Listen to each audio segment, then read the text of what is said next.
All right, Jesus, Mary, and Joseph, here we go again. Beers and birds, you muppets. Beer, beer, beer, chickly beer, beer, beer. A long time ago, way back in history, when all there was to drink was nothing but cups of tea.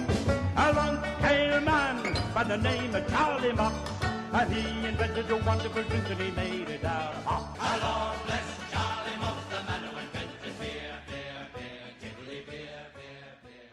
Hello, friends. Welcome to Beers and Birds, the Beer Sessions. I'm Rob Wheeling.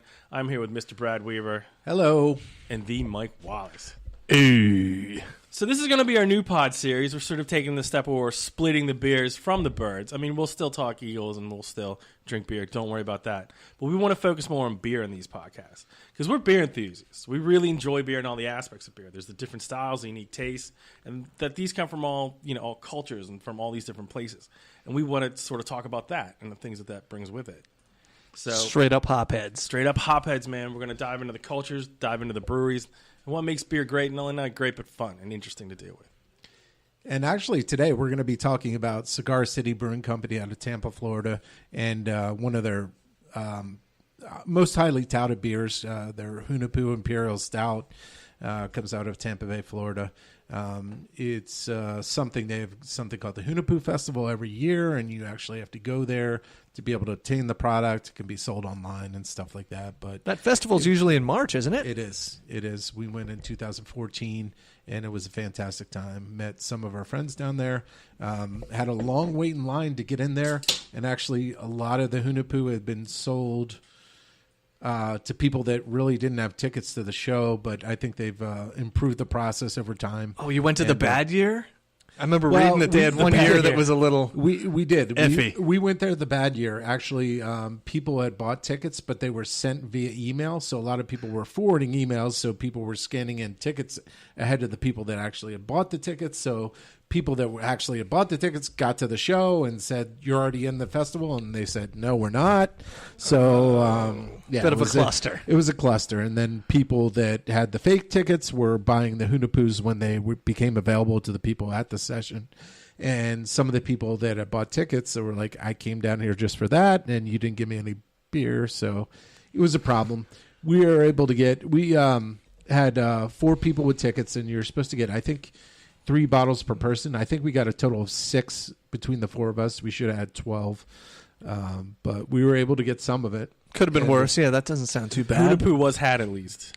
But the magic of it was that I was cleaning out my cupboard the other day, and I found 1 bottle of Hunahpu from 2014. And What I a said, stash. Holy magic, dude. This is 2018. We've got a 2014 Hunahpu that's undrunk. We're going to drink it. We're gonna tell the story. Wow. We're gonna tell the story about Cigar City and Tampa Bay's brewing and the legend of Hunahpu, and get into this magical beer that it really is a special beer. As far as the ratings go, we'll get into that a little bit further, but the ratings are relatively high end, and it's amongst the best beers you will ever drink. So, Oh, yeah. This is from the I'm people excited. that make the High Lie. Like, they have some other good beers in just their regular repertoire. yeah. And this is a celebration beer only offered how often? Only provided during they produce a certain amount of bottles for the Hunahpu Festival, then it's only produced that period of time for the entire So it's year. only for the festival. Correct. Oh, my So I believe the festival started in 2009. They've had it yearly up to now, but it's only available for that period of time. So only X number of bottles are made for this festival. So it's a quality beer, and we'll talk a little bit about it more lately, or a little bit further down the road. But right now we're going to talk a little bit about Tampa Bay and how Cigar City evolved, which is fairly recently. I think they started with a license in 2007. They only got approved to sell beer in 2008. So they've been around for a decade. But Tampa Bay has a much longer history. If you take a look, it actually became a military outpost, Tampa Bay did, in the late 1890s to prevent the natives from acquiring arms and rum trading from unlicensed Cuban traders. And they eventually started a place called Fort Brooke. The garrison was established. The need for water and essentials to the locals was the main source of what they provided. But On the government land and having a need for convenience over creativity, the men of Fort Brooke named Spring Government and a 2-mile stretch of road that eventually became the Ybor City Brewing Company. And in 1896, Eduardo Manara actually he was the second in command in Ybor Brewing Company. And they started doing an annual capacity of about 25,000 barrels. There's about 31 gallons per barrel. So 25,000 barrels times 31 gallons. And you're talking about a pretty significant amount of beer. And they were, producing beer and ice and water for the locals. And what initially started as something in defense actually kind of helped evolve into the initial brewing company in Tampa Bay. And in 1897, the Florida Brewing Company celebrated its grand opening. And then you certainly still had turmoil there. As we kind of move forward, the Spanish-American War started in 1898. The brewery ramped up production as you had 30,000 troops in the local area, including Teddy Roosevelt's Rough Riders. So really, there's a actual historical aspect there. You've heard of the Rough Riders, of course, as far as history goes. So a lot of these troops that were part of the Rough Riders were being served by this Florida Brewing Company. Roosevelt would have boarded his horse stable at Ybor City that now houses Cigar City Cider and Mead. So where the site is now, Teddy Roosevelt probably sheltered his horse for that time? He was. There's a certain historical aspect of the brewery. So they passed out beer along the parade route once Teddy came there, all the way down Lafayette, which is now Kennedy Boulevard, which is one of the main streets in Tampa. And then you evolve a little bit further. Once Prohibition hit, the brewery suffered publicly but thrived privately, which I think a lot of things during that time did. Like publicly, you're going to say, I'm not making a lot of money, but people are still searching out alcohol during this Prohibition time. So, I buy that. A lot of times Did they brew like near beer and stuff like that, sort of? Yeah. Near beer in the front and a little something else in the back. There you go. I think a little something in the back had a lot to do with it. When the brewery was raided in 1927, there were 12,600 gallons of beer in the tanks. Somebody was telling some stories. So that's not even what's sold. To have 12,600 gallons, think about the gallon bottle of water you have. If you have 12,600 of those, that's quite a bit of beer. So that was raided in 1927. The brewery was closed. But an appellate court later reversed the decision. So Florida Brewing Company kind of rechristened itself as the Tampa, Florida Brewery. And I'm sure they got all that beer back, too. And, over time, it became one of their best beers. Or one of the best breweries. Actually, it was the only brewery in town. There was no competition till 1963. So they were kind of the main person to go to in Tampa over the years. And then 1963, there's a brewery called Silver Brewing that would kind of make its way into Tampa Bay's lights, and it would compete with the Florida Brewing Company and make some other beers there.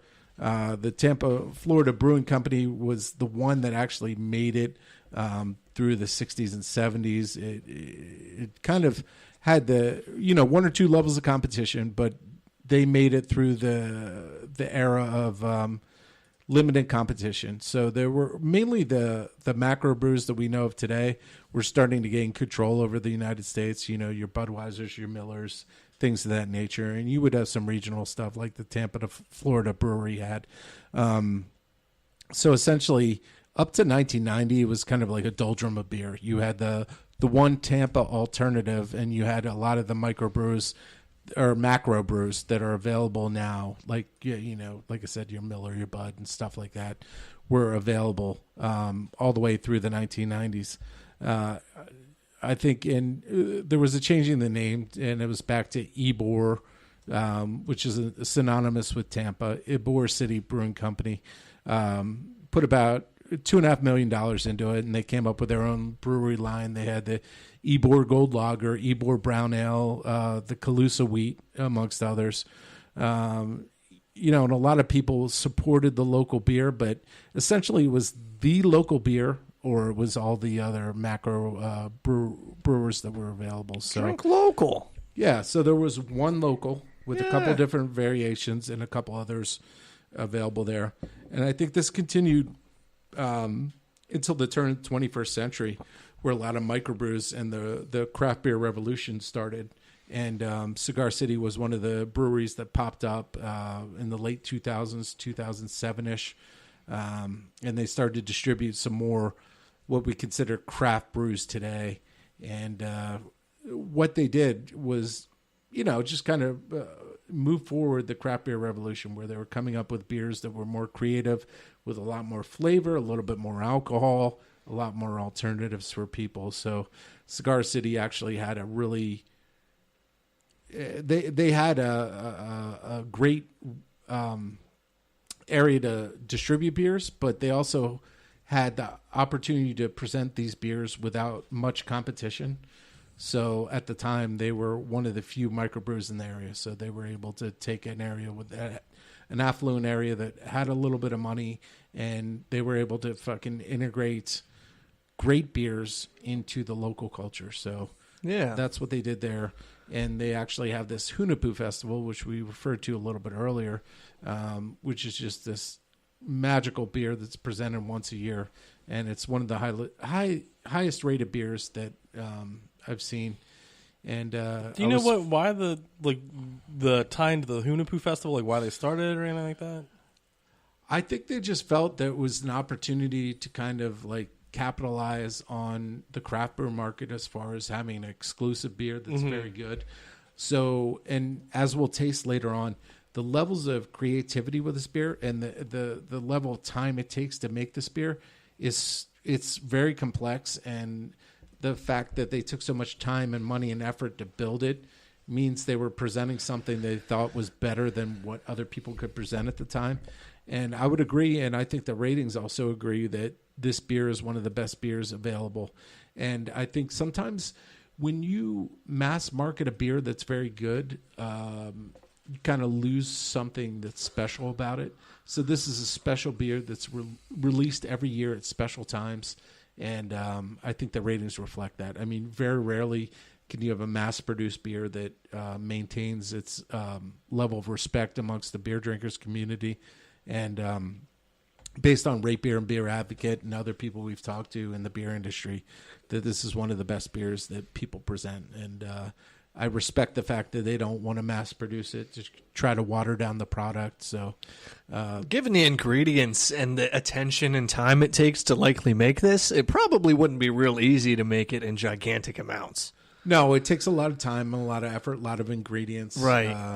It takes a lot to produce this beer, and You're tying up a lot of equipment. And it's a great beer. And often, a lot of times, when you try to take something great and you mass produce it, you lose some of the effect of like what you're producing. So, right. I can't fault them for not having it available year round. And I think it's a smart marketing decision. One too. of the best experiences I had was going down to this festival and saying, like, the rites of my passage were to be able to obtain this beer, Right. and it Makes it special. Yeah, it makes it something different. So I think part of the experience for the consumer, not your traditional beer consumer, but a craft beer consumer, that to be able to go to this festival and obtain this product that's very good is fulfilling as far as the experience goes. And I'm you sure. don't really no reason. You don't need a reason to go down to Tampa. It's right along the coast, right there. You're right along the beach, and Tampa's a pretty cool city. So it was a fantastic experience. But we're going to talk about a little bit of the legend of Hunahpu. So the beer itself is made off a couple of twins who kind of delved into this ball game. And I know as far as the history of Hunahpu goes, that it's part of Olmec culture. And Olmec culture is the people who were in the civilization of Mexico. It's a development called Soconusco, and they lived in the lowlands of south central Mexico in present day Veracruz and Tabasco. And this was to happen between like about 200 to 900 AD. But before we get into the legend of Hunahpu, they actually were considered athletes. Hunahpu and his twin brothers, Blanque, they were considered athletes. And Robbie, why don't you dig a little bit into the game they played? Well, the game that they played was the Mesoamerican ball game, which was a game that was all throughout Mesoamerica and ancient Mesoamerica, to the point that it it has to predate the Mayan legend because otherwise they wouldn't be playing it in the legend. Yeah. That's how long it's been here. And the rules are kind of hard because they've changed so many places because it went, it was from Colombia to Mexico. I mean, on all places in between. And everybody sort of had their own version of it. But generally, you play with a giant rubber ball. Well, yeah. Like a dodgeball size? About 9 pounds, yeah. What did they say? It's between 10 and 22 centimeters. And 22 centimeters is 8.5 inches. So an 8.5 inch and then like a 9-pound rubber ball. Okay. That's Kind one of like side. a small medicine ball. Right. Yeah. But other times they're also smaller than that, so it's almost like a big softball, but it's still like a rubber. When you get into a house rules type situation. Right. And, depending on what they hit. And the basic rules were that there are basically two types that they realized. There's basic rules where you hit it back and forth. There were 2 on the side, and you hit it back, sometimes up to 4, but usually 2 on the side. And you hit it back and forth, and then you had to sort of keep it up and couldn't bounce twice. Kind of like some crazy, like, hacky sack. Okay. But there was other version where you had to hit the wall behind them, so that was points. So I guess that was a different version where you played more defensive, as opposed to just sort of hitting it high, making it like a weird catch for them. You could hit it behind them. So there's all these different versions, and the rules also were different whether you use a racket. A lot of them did use rackets. Some of them you just use hips. Like the modern version that still exists today in Mesoamerica and like in those places, they basically just use it as a hip, and they use it like a volleyball, except you hit it just with your hips. And so, so you kind of get banged up playing it, which is why they also wore like a lot of them wore like these. They call them yokes, went around their neck, and then they have sort of like almost umpire pads type things that have padded some gear. So when it hit them, or if they were hitting it with their body, it wouldn't hurt as much. They had like knee pads and things like that. And then as it later got into it, there was actually like holes suspended above that were, but what did they say, 6 meters above, and that's about 19 feet, where you could get the ball through the hoop.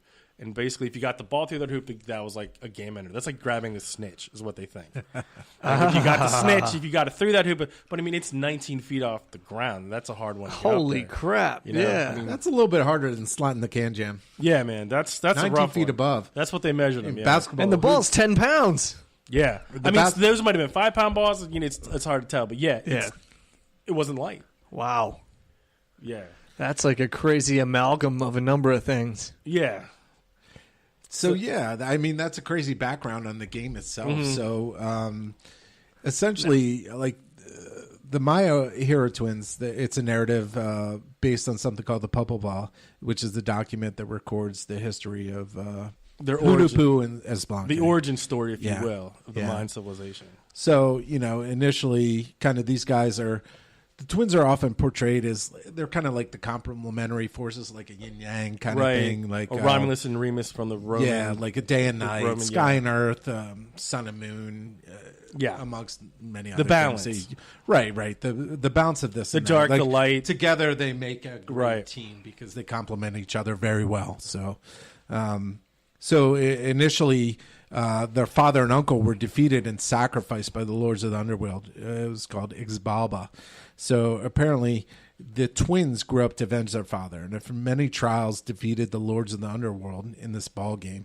So the Popol features episodes from a couple of the demonic people that kind of challenged Esblanque and Hunahpu, and over the course of time, through the trials and tribulations, they made it through and were able to kind of win this tournament and shut down the underworld, which is just a crazy dynamic that, we're talking about hundreds of years ago, and we think that athletics, we're talking about Still. Yeah, we're thousands of thinking years. about like athletes and stuff like that and how they influence society today. Right. And this is something that is thousands of years ago. The athletes are influencing the way people think. To the point they built their origin around it. I mean, They did. that's how much this game must have meant to these people. I mean, that's the most, that's the thing. That's their everybody's gonna Super understand. Bowl. And apparently, from reading some of the myth, that these guys had rackets. So I guess they were a different version altogether, their own version. Okay. I heard some of the lords of the underworld were tricksters and were pulling That's some right. nonsense, probably some patriots or something. Yeah. That's right.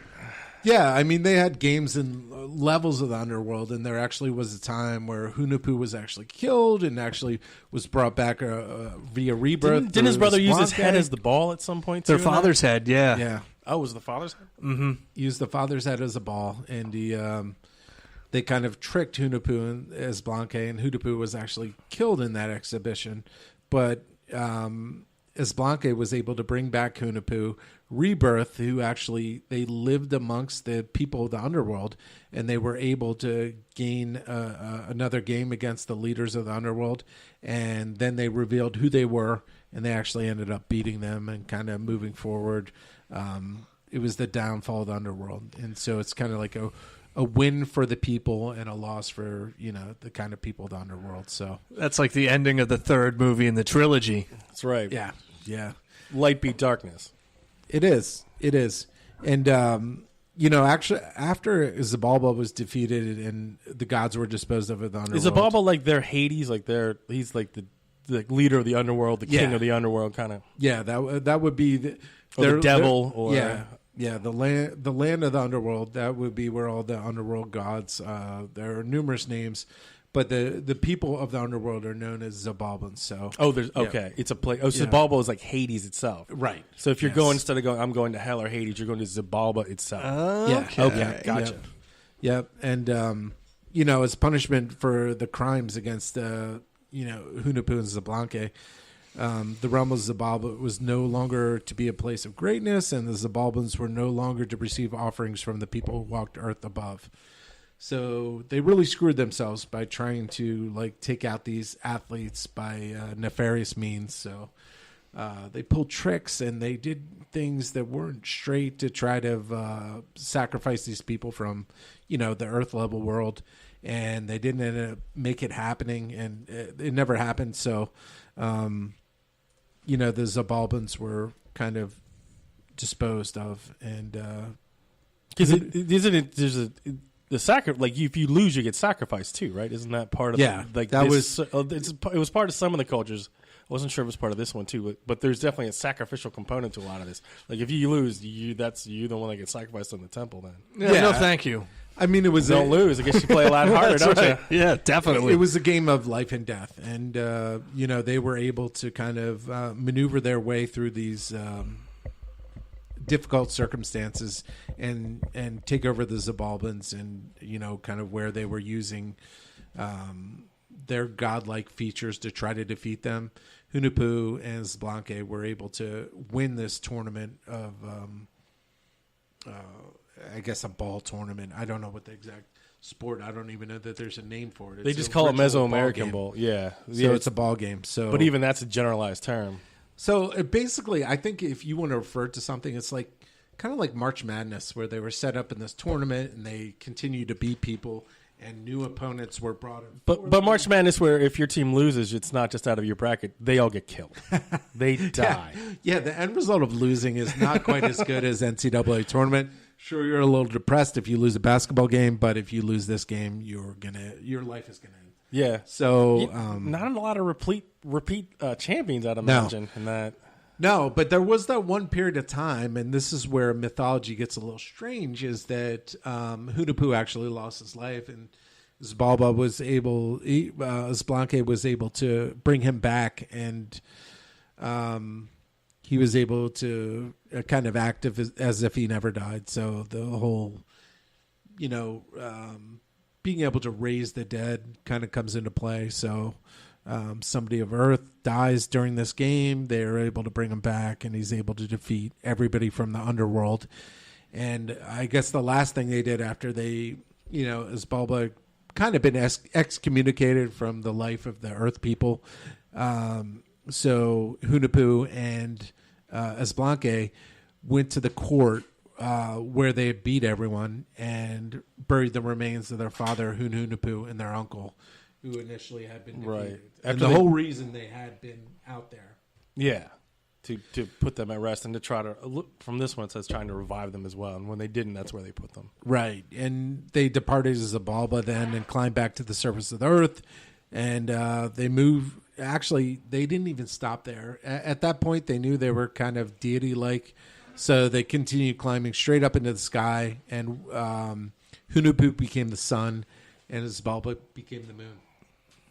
Oh, okay. There's the legend, and that's the yin yang, the left right kind of right. balancing one another, night day, kind of thing. The good evil, right, where they had. So I guess that's why we got the Hunahpu and not the other guy, because he's the sun, not the moon. And That's right. And it's a pretty cool, complex story. It is.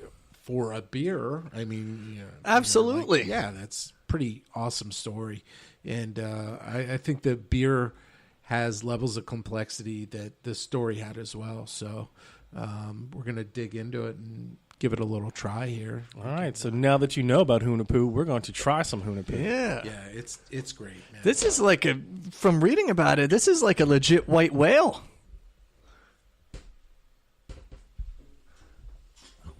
Oh, hold on. We got it. All right. This So is we're this good is to like Hunahpu. up in the Hetty Topper, Pliny Oh, the yeah, Elder this is- territory. no, like this this is is a white whale. So think about all the complexities that you've read about in this beer, and think about what you're tasting and when you're tasting it. So it's almost like a dessert beer. It pours very thick. It sure does. It pours Oh, like it is, motor yeah. oil. Yeah, it does. But that once you taste it, you'll understand why. And this is only because I've tasted it before.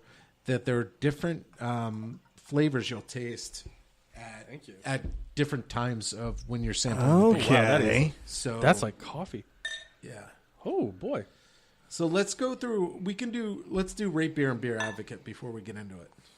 Let's do. Let's dig into our ratings here and see what Okay. rate beer and beer advocate have.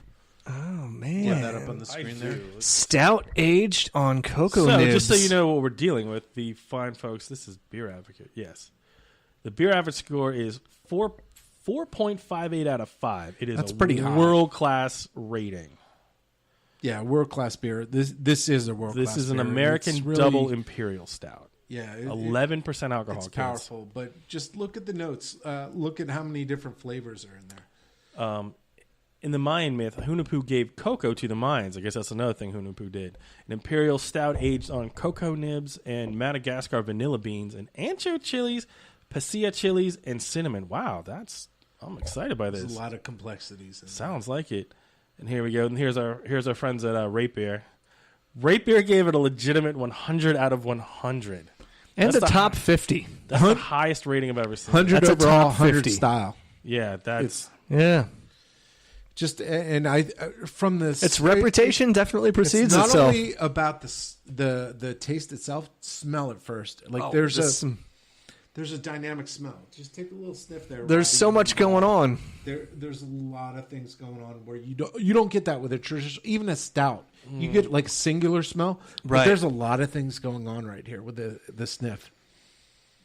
I mean, a little bit of chili, a little bit of vanilla, a little Say, bit I stout. get some Like, there's spice all kinds in of my stuff nose going on before there. even tasting Yeah, it. before even tasting it. It's a phenomenal beer, and I want to let you guys describe it first because I've had it before, so Okay. I'm kind of biased. So let's take a sip. ready, and- Michael? See where we're going. Ooh, let's do it. Wow, that's Yo, that's better than any stout I've ever had. I'm sorry, I said I wasn't going to say anything, but the layers of complexity and how much is going on there—that's not just a stout. That's like Whoa. That's a liqueur. Whoa. That's 2 or 3 Yeah. beers into one. That's like with the vanilla, But with the the chilies, consistency, with yeah. the consistency, with the stout. Beers don't do that. no. This is This is a really high Beers level beer. don't do that. That's like it's a- fantastic beer. That's almost like a lasagna of beers where you can like visually or physically tell on my tongue the layers of things going on. Right, I can, like, visualize it they're stacked in my brain. layers. It's not just a singular taste. It's a layered beer, and and you get that flash of chili like halfway through. yeah, and then like later, it doesn't hit you. but not at initially. the not at the end either. Yeah, Like But it's in then the it- middle. Right. And then it like That's calms you with the that's coffee amazing. Right. and some chocolate and the vanilla. It's Yeah. like, here's a burn. Oh, and here's a reward. I feel like you get like a chocolate sort of vanilla sort of intro. Then you get that pepper, and then it comes out. and then you get with like the- a stout at the end. yeah, like a coffee stout. But it's so thick. It's like almost like a liqueur to me. Like I Kind feel like of. it's almost like It is, amaretto-ish. I think- it's really different. But like in my mind, and you guys can be the judge too, because I'm biased. I love Cigar City, and I love going down to this festival. It was a fun time. I had a fun time with good friends. But other beers don't have the layers of complexity that this beer has. So this beer is warranted in the world-class rating that it has just based on the work that goes into making it. It's just, But this is good. It's so really good. But it's the consistency and the flavor is so much different. This really is like a high class barley wine. I kind of almost feel like there's a Hershey Kiss in there sometimes Right, too. It's really good, but it's just not like other beer. It's its own almost entity, really. It doesn't leave you with no any kind fizz, of aftertaste, no real- bad aftertaste yeah. or anything like that. But like, I sit there and I taste it in my mouth for another few seconds after I've swallowed, like I'm just enjoying that. Right. It's just but it's not overbearing chilies. Like No. I have a slight hint of chilies in my throat. I thought I was like, going to just hate that. A little bit. Just I'm not a little bit. chilies in my beer type person no. at all. But I mean, also you're like, so you're gonna mix chili, But I'm a with stouter. vanilla beans, cocoa, and it's gonna be Yeah. some weird stuff going on here. It's really good though. They really killed it. Like it probably would have been overpowering had they Oh, it not could be. included those. Oh, absolutely. Like it 'Cause you definitely get it could in the be back of your if you don't throat, have a too. sweet tooth. Yeah, that's your hot and cold. That's your yin and yang. But That's it's really all, impressive. But it's all about their ability to Yeah. kind of present it to you in a way that you don't taste it all at once. It's not like you're getting every taste at the No. same time. You get an initial something, you get a middle something, then you get a follow through or something. It's just Beers don't do it's that. really That's weird. It's really, but this is why you can't mass produce. This is Coconut. why- I think I get coconut too. Yeah. Some sort of nuttish. Yeah. This is why people like InBev can't produce this. Because you can't produce on the multi-million gallons per month or whatever that they produce. This is a quality beer that requires time and effort and ingredients and care on a local level to produce. I don't believe that you can mass produce this beer. There's too much care and effort into it as a local beer. I don't think you could mass produce it. Yeah. No. How How did did the they? amount of timing I involved wonder alone? what they do to produce this. Well, I mean, I think part of the reason they have this festival is that it takes so much time. It has to. All the ingredients you have to pour into it, and probably, the secondary fermentations to get additional flavors in there. Like, I think all the effort they have to put into it, it takes a lot of time and it takes a lot of money. So that's why they're more presenting it as a special kind of beer that you can only get when you go down there. So, Right. That's why you do the bomber and not just sell it as a normal ass 6-pack. Right. And I'm not usually a big barley wine person, but I also have a certain fondness for this beer, and the taste is it's really good. Yeah, because barley wine's usually like alcoholic-y, but this has a consistency, the look of a barley wine. And I guess the 11% is barley wine. Right. So I guess this is technically I think this is just a really high-class barley wine. Because it's not like beer to me. It's really good. I mean, it's just another avenue for beer, which is why we have the Beer Sessions podcast to discover things like this. It's also different, which is I really enjoy about beer. Yeah, no, it is part of the magical experience. But I think maybe you're right. Like maybe it should be considered more of a barley wine because a lot of the stouts, It drinks like a wine too to me. a lot of the stouts that I've had, don't compare flavor wise to this. No, even an imperial even, stout. Even the to me. best stouts don't have the layers of complexity that No. this does. Even like an old Rasputin, which we did Yeah. recently and I really like. Yeah. It wasn't anyway. It's like and a that was different category. And that was an imperial stout. Yeah. This is in a class by itself. It really is. Just the way it sips. I mean, just the way the mouthfeel, the whole thing is just different. Well, I think that's a lot of the reason why you get a 4.58. Yeah. Because that's a world class considered. Oh, a world-class absolutely. beer. And there are a lot of beer snobs out there that like to sound contrarian and like, oh, I give this a 3.5 or a 3. But nobody's giving this a bad rating because They can't. how can you? Yeah. I get a nice little warmth. Right? Right in this the is not, like diaphragm barley wine area. is not something I usually am down with. You know what I mean? But this is really good. I mean, because usually barley wine's super alcoholic and just not. But I really enjoy this. I mean, It's like a nice warm hug. it really is. It's really impressive, and it's just I've never had anything like it. I can't say that very often about anything, but I've never had anything like this. It's completely No, and I think the best part about Surprising. it, like, it may be more like a barley wine, but it's not like a dessert beer where you can only No. have a couple sips. You're like, I want more, but it's not like a beer. It's like a beer milkshake. It's almost like a Yeah, it's beer, very thick. It's incredibly thick. it pours viscous, but it tastes wonderful. See, I So feel you like this want is like an more of it. after-dinner aperitif type thing. You know what I mean? Like a digestive. Where you just sit there. Oh yeah. You know what I mean? Just drink a little bit of this towards the end, just to sort of. You can almost put this in coffee. I feel like. But this is something you only Kind of. share on special occasions, Right. Because it's You like sit on the it's porch really in a rocking chair with a cigar and a friend, and you just watch the sun go down. yeah. That's what I might do. And that's a great scene setting that you put out there because I could see that happening in Tampa Bay. Yeah. Right. They get that all year. Yeah. Yeah. Now with rules loosening, probably a couple of Cubans slip by, and you have a Cuban, and you have a Yes. glass of this with the sun setting about 80 degrees. Life is good. Oh yeah. You're doing all right. Well, life's good right now because Life is good. this is one of my favorite beers, and I'm glad that you guys like it as Yeah. much as I do because it's a special beer. It's one of those things where you're getting into the level like heady topper. It's a white whale. It's is. one of the elite level beers. Like it's not just a good beer. It's not a great beer. It's not one of our rating system 3 to 5 kind of like a 3.5, 3.75, a 4. No, this is legend. This is high up there, and I would consider this. And I never want to rate things as a 5 just because there are always things that come out that could be better. But in my mind, I'm gonna have to disagree with it. this is a 4.75 in my mind. I would go straight 5, and I also don't like to do that. But I would say 5. I can't go full 5 because it's just not completely in my wheelhouse because it's an 11%. But Yeah, and that's just not something I'm generally into. And I couldn't drink a lot of this for that reason as well. But I mean, but everybody should drink it once. I mean, I would definitely drink it again. Don't get me wrong. I would absolutely drink it again. But for me, this is like a small little bit here and there type thing. It's just so, like you said, Mike, just gives you that warm inside. It just Right?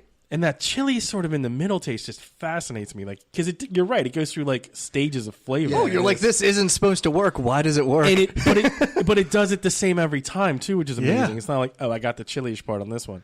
It just goes to. I don't know how they did that. That's amazing. I kind of visualize like you slice a tree, and then you can see all the rings of age, like how a tree is Right. aged.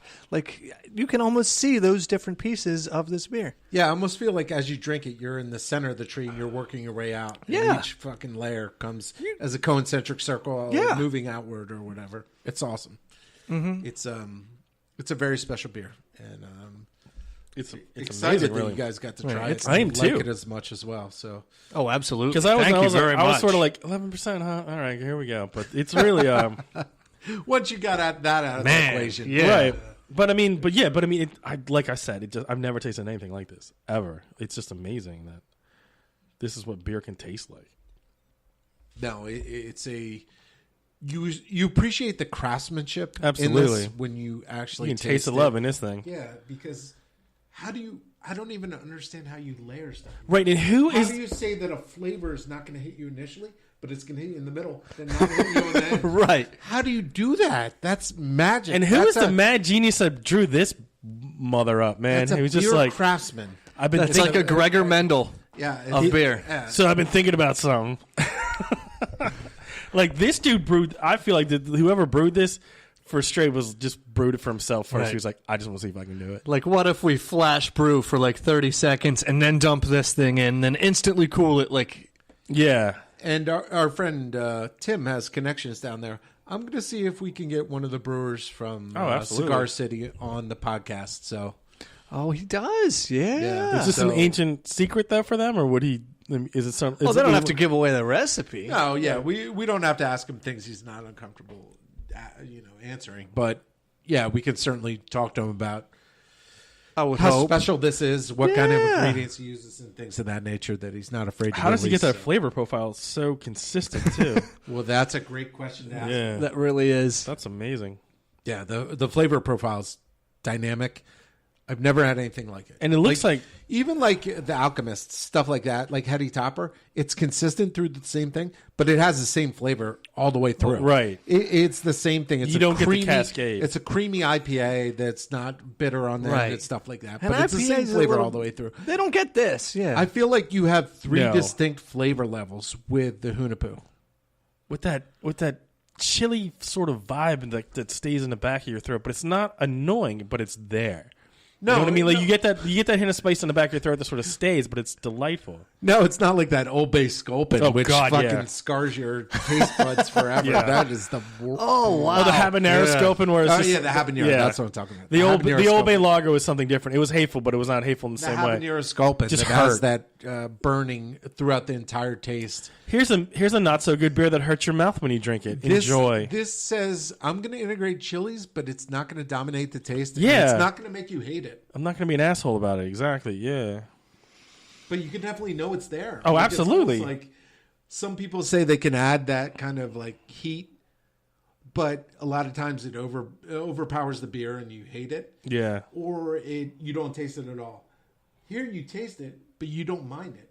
No, That's no, the- like it that's- adds to it. That's the I- thing. I think it that's doesn't. it. It doesn't like it's not a trick or a gimmick or like, hey, we're drinking chili beer, ha ha ha. It's like it really adds to the flavor profile of this beer. Like it's amazing the way they Yeah. incorporate it. It really is. That's the challenge of a craftsman. And How the hell that's why we it's so- have to get this brewer. And it looks like oil. Like it looks like oil in your cup too. Like it's that it's, thick. it's a It- viscous pour. When Yeah. it poured in, Without a doubt. There was limited head, Barely and any. Almost none. Yeah, it was definitely just on the thicker side. which is why it also gives me that more of a wine vibe because it almost does look like a wine, like a really deep red well, wine. I mean, at yeah. 11%, you're bordering on Oh yeah. barley wine. That's so. true, too. But I mean, That's I understand why I'd rather call it Imperial Stout because barley wine almost sounds insulting. Ah, the smell and the taste are wonderful, though. So It is amazing. It's pretty. Yeah, it's. But you feel like you're drinking a red wine. Like for me anyways, because the alcohol, I do feel it like Kind as, of, actually. as it sort of goes down your belly, it goes into your belly and it all gets warm as it goes down. Like that's a very wine feeling for me. Did you ever have a Heady Topper? I had your clone, that's it. At the clone. Did you ever have an original Heady Yeah. Topper? Mm-hmm. How do you compare this overall as a beer to Heady Topper? Oh, I feel like this is noticeably. Maybe it might be an insult to say substantially, but I feel like this is better.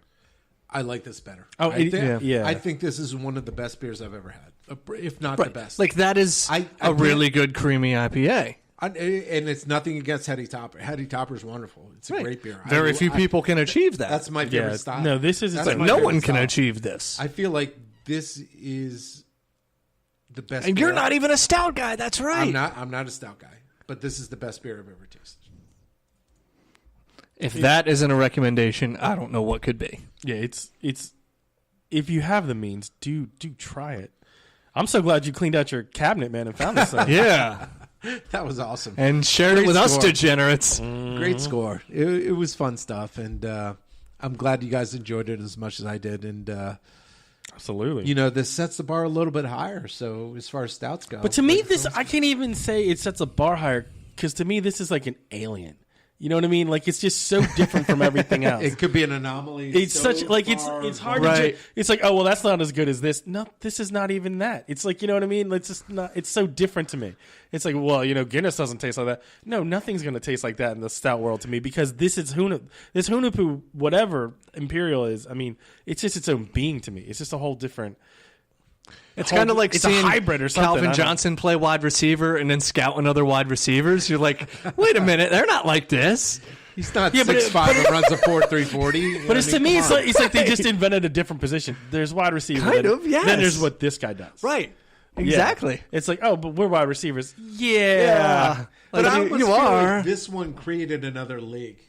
That's what I'm Like, saying. it's Yeah. just like It's the NFL had another level, like college football, NFL. There's another level. I feel like this beer is almost on that next tier. it's just What if people get so good at brewing that I that mean, happens? very few people can compare beers to.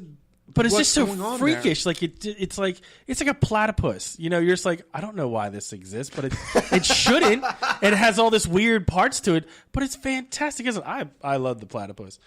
It's got a bill. It's a mammal that lays eggs. It's some shit, man. I love a platypus, and that to me, that's what this is. He's been on this rant before. Yeah. I do enjoy platypus. But yeah, so this is just that. It's just a different thing. Like it's like I don't know. It shouldn't. When you read it, you're like that shouldn't be. And if it does be, it should just be like a clusterfuck, right? No, this is incredible. Like I don't know how they pulled this off. So if you're an avid beer drinker and you can happen to make it down to Tampa in March, they have Hunahpu Festival.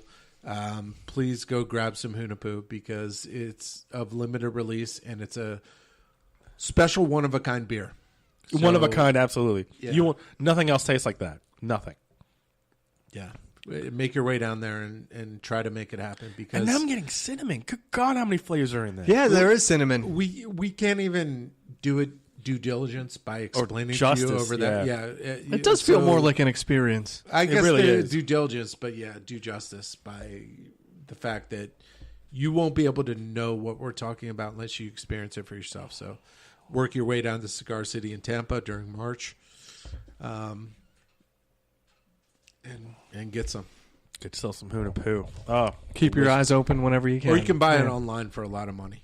So that's another option. if you're one of those guys. They're really expensive per bottle, but you can do it. Brad just had one like stashed gold up in the cupboard. I love it. That's better than finding money in jeans. You're like, Yes, wait, what's this? Is that a Hunahpu? Is that a Hunahpu? Wow. Next to the enchilada sauce I haven't used Hey. for 4 years? That's fantastic. Keeping it in a cupboard is exactly where it should be kept. Absolutely. Oh, life is good. Oh, I've had enough to love True that. it. Like my times in Vegas. Thank you, my friend. thank you, Brad. This was a treat. Cheers to both of you. And Cheers. I'm Now, so- cheers to you. I'm so glad that you guys had a chance to enjoy this because it is a one-of-a-kind kind of beer. And I'm glad you guys were able to enjoy it. A great beer to start the beer sessions with. It is, you know. Yeah. Wow. Where do we go That will from be here? hard to top. Yeah. Well, yeah, well, we definitely have a line, and we're going to try to keep to it. The beers may not be this exotic every time, but the episodes will definitely be this cool. So. Absolutely. Let's do it. Absolutely. Good stuff happen. Cheers. Thank Cheers. you, beer listeners. Thank you, beer listeners. So this was episode 1 of Beer Sessions. I hope you liked it. There's going to be more to come. Hope you all are appreciative of splitting it up a bit.